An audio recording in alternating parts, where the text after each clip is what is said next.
Hey guys, how you doing? My name's Electric Johnny Hat. I hope you're all well.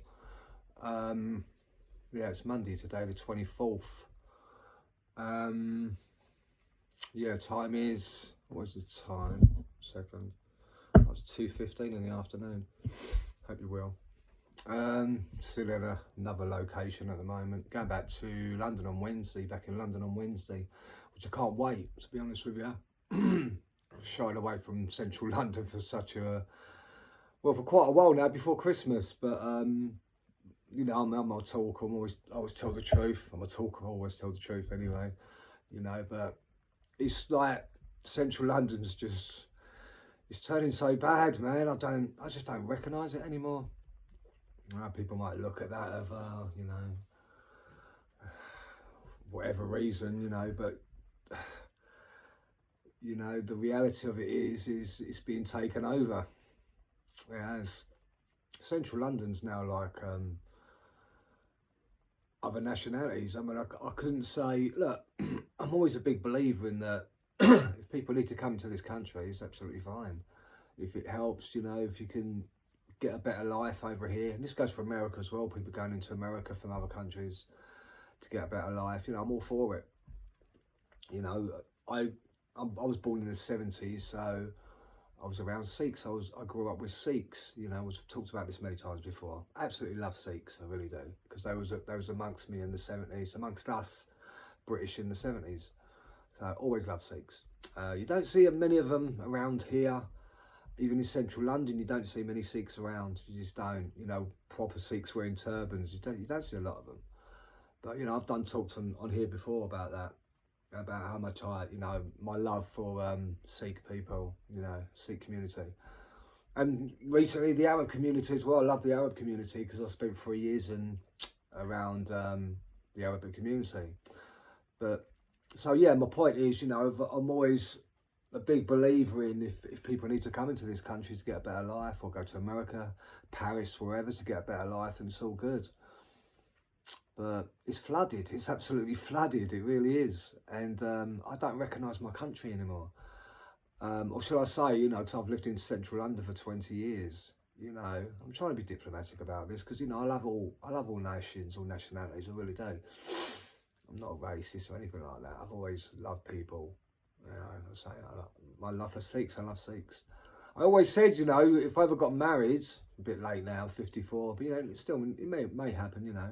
But I always said if I got married, I'd marry an Indian girl, because I love Indian girls. I don't know, I think they're so beautiful. Indian women, I love Indian women. Yeah. So I've always said I'd marry an Indian woman if I was going to marry any woman. It wouldn't be a white girl, definitely not. Or a black girl. It'd be an Indian girl, definitely. That's what I'd look for if I wanted to get married, if I really wanted to settle down.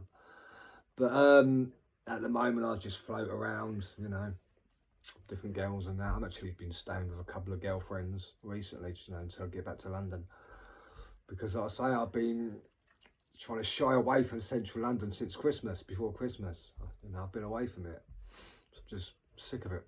It's just not, I don't recognise it anymore, I just don't. And that's not, you know, you're not saying, don't offend anybody by saying stuff like that, but, you know, because I love all nationalities, I really do. But I don't recognise my country anymore. But anyway, I'll go back Wednesday, so yeah, be glad to get back, I guess.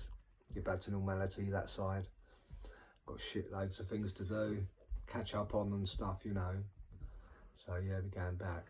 Right, anyway, this talk today, it's not about that. Just thought I'd make small talk before I do start talking on a subject. And yeah, I was thinking about, you know, I did a short sort of trailer about, maybe I should stop writing trailer down because it seems to be affecting my videos, some of my videos. Yeah, but anyway, I did a short video, you know, just like a trailer based on the meteors, you know, meteor craters. And I know and what they actually really are. Do we know what they really are? Well, nobody knows what they are, do they? I'm sure somebody knows. So we like to gain with everything else I call history, science and geology, we have to like guess ourselves or try and find some evidence for this. You know, so what are meteor craters, you know, and what are they really? We're told they're asteroids. I've never seen an asteroid or a meteor. Never seen anything like that before, ever. You see electricity coming down in the atmosphere that just burns out. That's electricity though. Because we have an electric atmosphere. I was going to say electric universe, but I'd rather say electric atmosphere. I don't really believe in the universe. I believe in consciousness. I believe in the atmosphere. I believe we're in an enclosed system, like I've always said. And how that enclosed system is working, I'm still trying to work it out now. Obviously, because I've been going into other research as well about that. But yeah, what are the meteor craters, you know? Are they meteors? Are they asteroids? You know, even though we've never, in my lifetime, I've never seen anything like that. Only stuff that's burnt down in the atmosphere as it comes down. And, you know, a lot of the time it doesn't even hit the earth because it burns out. You know, but so which leads me to think, you know, are meteor craters really meteor craters? Are they caused by meteors or asteroids? I don't know. It's the same as anything else. Do you really want to stick for the rest of your life onto the mainstream version of stuff, or do you want to do some other research and start looking into alternative meanings of what people have told us, or what the mainstream educational system has actually told us?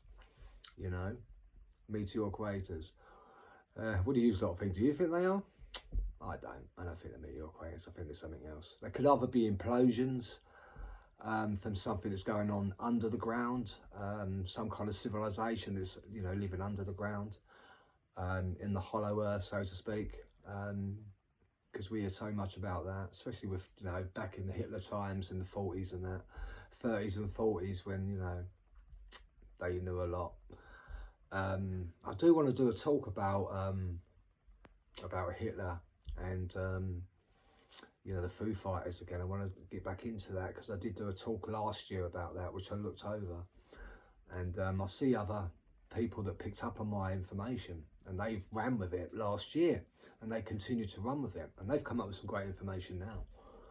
But that's another topic. That's another topic. That's another subject. But I need to look back into that as well because there's stuff going on there that, yeah. I had an inkling about the Foo Fighters and the Germans, well, rather the Nazis and the Foo Fighters, which basically plasmoids. Where did these plasmoids actually come from? Are they actually something that is controlled by the governments, or something that was controlled by the ancients years ago and Hitler just reignited it, brought it back out and started using it? So when you see the Hitler fleet, you know, up in their Spitfires, whatever, bombers, whatever, and they were fighting the enemy, and then the Foo Fighters were moving around in between the Nazi fleet and their airplanes or jets or whatever. I believe it was Hitler that was controlling those, and I think it's just an old technology that was used from the ancients, and I think that, you know, Hitler reignited that up again and brought it all out again. And that's what we saw in the 1940s, or what people saw in the 1930s and 40s through the Foo Fighters, were just plasmoids which were actually controlled plasma intelligence, yeah, from the ancients. But Hitler, because Hitler reignited a lot of information and a lot of technology, and I do believe a lot of the technology we see today comes from Hitler, where Hitler brought it back out, reignited it from the ancients. And what was it, Saddam Hussein, he did exactly the same thing with ancient Babylon, didn't he?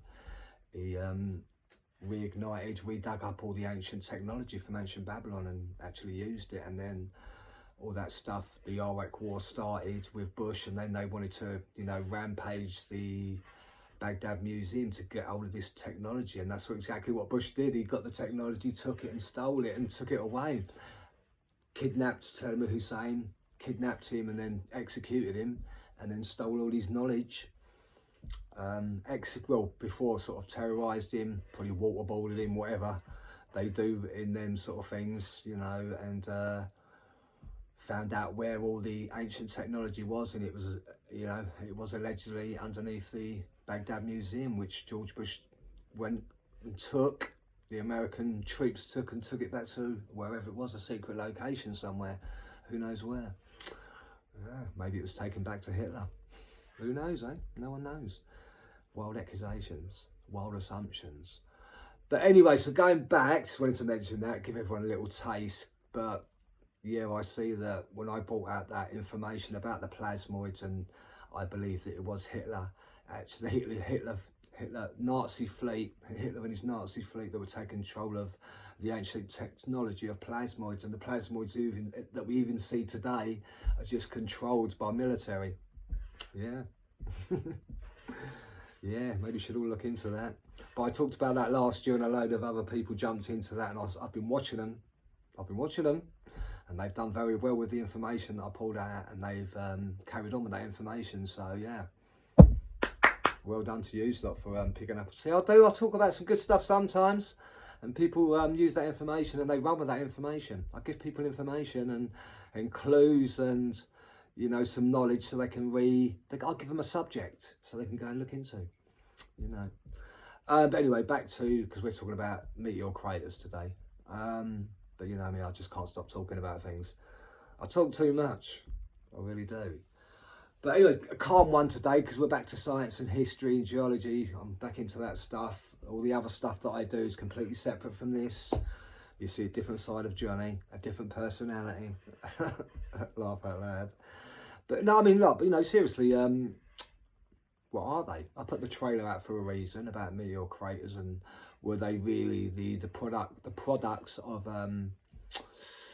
the ancients and the gods of war, the so-called gods of war. Now, when I say gods of war, I don't mean literally gods. No, I mean ancient civilizations that like to play God. You know, like Atlantis, you know, that because I believe Atlantis blew themselves up with so much higher powered technology, and they destroyed themselves. And whether Atlantis was seen as that actual civilization that actually did sunk underground, like the hourglass effect I've talked about before with history, which I do believe is a very good point. Yeah, so when I say gods of war, I mean ancient civilizations playing God, like we see today, like, with the elites today, or the shadow government, the secret governments, whatever you want to call them, which is apparently supposed to be a separate government, which is not actually our governments themselves, but these are an underground, you know, military, that don't have to, you know, that get free money, trillions of dollars every year, which is probably where a lot of this money goes, especially in America, trillions of dollars that always seem to disappear. I think it goes to the secret governments that work on secret and ancient technologies and stuff like that. Yeah, again, big assumptions, obviously, you know, but I do believe in this stuff. So yeah, what were they? These meteor craters were the products of gods of war or ancient elites that were actually playing God, and that's what I mean by gods of war. And we see, you know, even in computer games, we see now, you know, up-to-date computer games, very high-powered, intelligent computer games we're seeing now, which is actually leading us now really to some good knowledge of the ancient stuff as well, of how the ancients worked. You know, they didn't work to horse or carts or, you know, spades and stuff like that. And I'm not talking about the 18 or 1700s. I'm going back even a lot further than that. You know, where maybe they weren't just riding around on camels. Maybe they had some other technology as well. We know the Indians were running around on not veneers, because that's teeth. Vamars, I can't remember what they're called. You know, the triangle UFO things that would levitate. Yeah, is it veneers? Not veneers, because that's teeth, isn't it? Vaminars or something. I can't think of what they're called. But you know, that was Indian stuff, wasn't it? So if it was about that stuff in the Indian times for ancient technology, we know the Nazis were using the Nazi bells and stuff like that in the 30s and 40s. And I'm pretty sure that kind of technology has been suppressed and put somewhere that, you know, only the elites would know about. So yeah, all this talk is you know, is basically doing because I did a trailer, so I really just want to do a short talk on it. And then I can obviously do some more research and give other people some information or some ideas, I guess, of, you know, of what do we really think these meteor craters were. You know, and I know Randall Carlson has put some really great information out about his opinions, and Graham Hancock and all these other people, which they all seem to work together, don't they? They put out information about that they were actually meteor craters that come down at 45 degrees. But, you know, thinking about that sensibly and logically, you know, if a meteor come down, it would have a drag effect, just like, you know, like Superman used to come down, laugh out loud in the films. Great analogy, eh? Where Superman would come down and in the films and come down at a certain point or degree, but he would leave a trail going all the way down on the ground for miles and miles. You know, ideally, that's what a meteor crater would leave, right? Not just a round implosion, because that's what it looks like, a round implosion. So could these be the ancients of ancient technology playing God, the gods of war, i.e. gods of war, via underground, causing implosions through war, through the elites of fighting each other back in those times, you know. I suppose some could say the Anunnaki, but I don't believe the Anunnaki or what people are saying. You know, I could keep researching over the Anunnaki to find out what they actually were. Were they an ancient civilization, or were they actually something else? You know, who knows? There's no way of proving any of that stuff, is there? You need to go into the Vatican and read the books. So people do know, someone knows out there. People do know, but they're not letting us know. We get fed another story. So we always say the elites will be happy, won't be happy until they know that we think everything is a certain way, which is basically the inversion of what it actually really is. And we're finding that more and more through science and history and geology. Ain't we, guys and girls? It's just the way it's going, you know. So were they, you know, yeah, the craters were just either implosions or some kind of ancient technology that they were using, that where they were fighting each other, the elites, you know, i.e. gods of war, that left these craters from the ancient times, thousands and thousands and thousands of years ago, and they're still there to this day, you know. So maybe. I'm going to go on to Google, because I did type in gods of war, and I typed in gods of war through Hebrew. So let me just read a little bit out. So in the oldest examples of biblical literature, Yahweh possesses attributes that were typically ascribed to deities of weather and war. See, again, it could be war machines, it could be anything like this. Yeah, fructifying the land of Israel and heading a heavenly army against the nation enemies. So when we talk about ancients, well, I'm talking about now ancients, you know, you're talking about Hebrew and stuff like that, or stuff that was written in Hebrew literature, to find out about what was really going on. Was Yahweh, or is Yahweh, what they all say? Was he an actual god or a god of war? Was he just a god of war, Yahweh?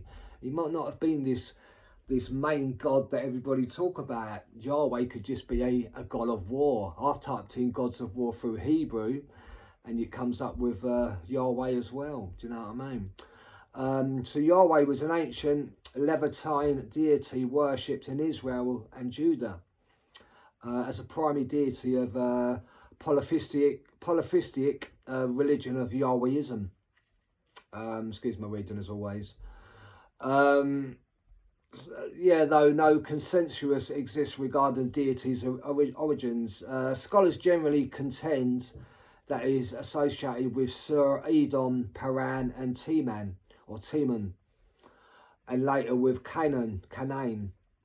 His worship reaches back at least the early Iron Age and likely to late Bronze Age, if not somewhat earlier. Oh.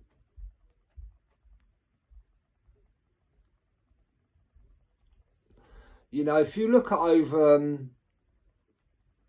a lot of stuff in India, like the ancient temples in there, and there's a lot of stuff like this that's actually built onto their temples and cathedrals that we still see to this, especially in India, and even in you know, the Middle East and places like this, where they're showing all these kind of constructions actually built onto their temples and cathedrals. You do see a lot, and I'm sure you've all, you know, the people that are into geology and history, I'm sure you've looked at all this stuff and know exactly what I'm talking about there. But yeah, again, was Yahweh just an elite god of war, or an elite playing god, you know? And I know people might get angry with me or certain people about me using the name in vain of Yahweh, because a lot of you people are into the biblical side of stuff, you know. I'm personally not. I think there's other stuff going on. And I've said before, I do believe that, you know, well, I know for a fact, isn't it now? I think we all know for a fact that the King James Bible, around the 1600s, 1700s, was actually changed by King James himself. He was a Freemason. So it really pisses me off to see people keep going on about they believe in the Bible, but you haven't got the original Bible anyway, you know, the Old Testament, you haven't got it. There's New Testaments that keep coming out, that have been written by other people and changed by other people, and the literature in the Bible and other biblical readings have been changed by King James and other Freemasons. And we all know about Freemasons in general. If you go back to the 1700s, and like I've talked about, you know, the pyramids and stuff like that, was where the Freemasons, you know, going for the 1700s, which I still do believe that the pyramids were built in the 1700s, around that time. Always going to stick to that. I'm never going to change my mind on that. No matter who you are or what you say, I'm not going to change my mind on that. I really ain't. But yeah, you know, so going back to the Freemasons, back to the 1700s, and before the actual Freemasons of what we know the Freemasons today, you know, it was Egypt. And you know, because I don't believe in Egypt personally, I really don't. I believe in Africa, but Egypt itself, I think, was just another thing. Like what we see the Freemasons are today. They were down as another name in the 1700s, and that was all to do with you know, Egyptians, or what we see of what people push out, or the mainstream push out as Egyptians. But I don't believe in Egyptians, I believe in Africans. So I believe that the Egyptian scriptures and what we see in the temples and cathedrals and the pyramids is basically just another form of the Freemason, what we see today. And that's why I think we see Freemasons worshipping so much the pyramids and the diamond and the eye and that, and the all-seeing eye and stuff. The capstone and all that stuff that was removed, and you know how the pyramids were actually built, because I believe the pyramids were, like I said before, I don't really want to go into this right now, but I said before, I think the pyramids were built by moulds, concrete moulds of polyester concrete or something. I don't quote me on the name of that, but it's poly concrete something that was used in the ancient times. The Romans used to use it as well, and it was very, very, very strong concrete. And I believe that the pyramids, as I said, that were built on moulds. They were just built on like probably some kind of moulds, and they built them up this way. So they built the pyramids this way. They're done one at a time, and they just built them up. So you do the first layer, and then you jump up, and then you just keep doing the moulds on the second layer. You just keep going up. And obviously the position was absolutely perfect, position of what they did with the pyramids. But I think there's a lot more to that stuff than what we see and hear about in the mainstream. But anyway, back to this. So in the oldest examples of biblical literature, Yahweh possesses attributes that were typically as described as the deities of weather, of war. So this is the point of what I'm trying to say about, you know, the ancients, the ancient elites that were just playing, that were known as gods of war, but were just playing God, like we see the elites today playing God. You know, Elon Musk wants to play God. You know, these kind of things. And Elon Musk at the moment is, and not just Elon Musk, you know, China as well. They got their version of robots coming out. Obviously, Elon Musk has got the Tesla robots coming out. We all know the name was stolen originally from Tesla itself. But you know, China's doing the same thing as well. So China's not like China's playing God as well. Elon Musk is playing God for America. You know, blah, blah, blah. And I think in the ancient time, it was exactly the same. So these people were known as the gods of war. We're just playing it. The elites playing God. That's it. That's what I think. So heavily army against national enemies. The early Israelites may have leaned towards the polytheistic practices, which is what I was just like, sort of trying to talk about there, about the kind of concrete that was being made and used, which was very strong to build the pyramids, and the Romans used this kind of concrete and that as well. Because when the Romans built stuff, it was made to last forever, wasn't it? Do you know what I mean? Not just like the ancients were.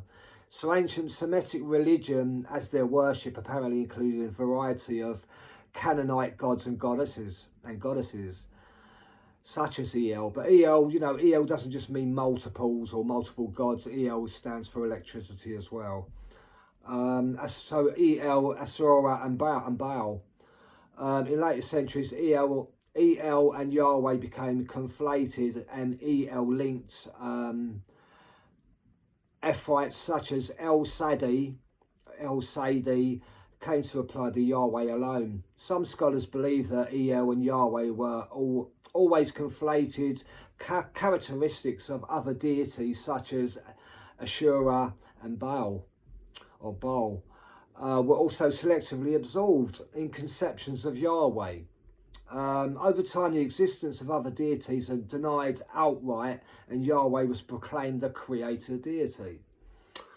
Again, was that true, or was, you know, this is Wikipedia. You can never say that Wikipedia is correct, but it gives you a basis of looking into information. Do you know what I mean? And the sole divinity to be worthy of worship. During the Second Temple period, openly speaking the name of Yahweh in public became regarded as religious taboo. One second. I was eating peanuts before, man. Not a good look. Religious taboo, and Jews instead began to substitute other Hebrew words. Primarily, Adonai, my lords. By the time of the Jewish-Roman wars, there we go, as we were talking about a minute ago, we was talking about that, namely following the Roman siege of Jerusalem and the commitment, destruction, and the Second Temple in 70 CE, the original pronunciation of Yahweh's name. Pronunciation of Yahweh's name was forgotten entirely. Additionally, Yahweh was invoked in Aramaic language, Papyrus Amherst 63 from ancient Egypt, and also Jewish influenced Greco-Egyptian magical texts from the 1st of the 5th century CE, which is centuries. So yeah, I just wanted to do a quick talk on that, which sort of puts me back into history and geology. Like I say, I did put that trailer out regarding meteor craters and what do we think the meteor craters really are. Do we stick with the mainstream story? Do we stick with Brian Hancock and all these other guys that we see in the kind of mainstream geology, what they're pushing out? I don't know. It could be true, it could be factual. But I've gone for the whole of my lifetime and I've never seen a meteor. I've never seen an asteroid or anything like that. I've seen stuff burn up in the atmosphere. That's about all. You see things floating around in the atmosphere, which could just be plasma anyway, natural plasma.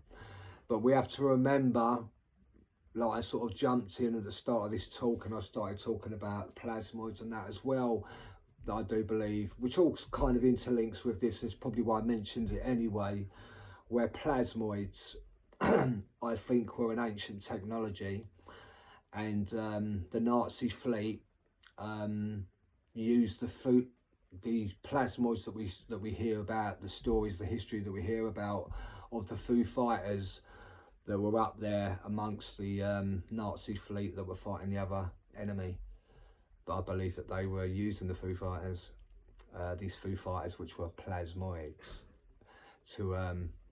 which was an ancient technology from the ancients.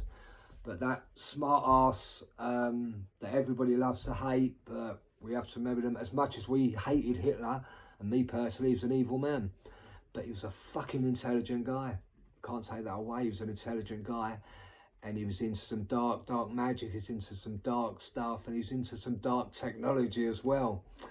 And like I said, just like Saddam Hussein, who seemed to be in charge and they had all the knowledge of ancient Babylon, until the American government under the president of George Bush went in and terrorised Saddam Hussein, captured him, tortured him, and got the information out of him to where the ancient technology was. And where was it? Under the Baghdad Museum. My name's Electric Johnny, how to speak to you all soon. Thanks for listening. I'm smiling today because I'm talking about good stuff.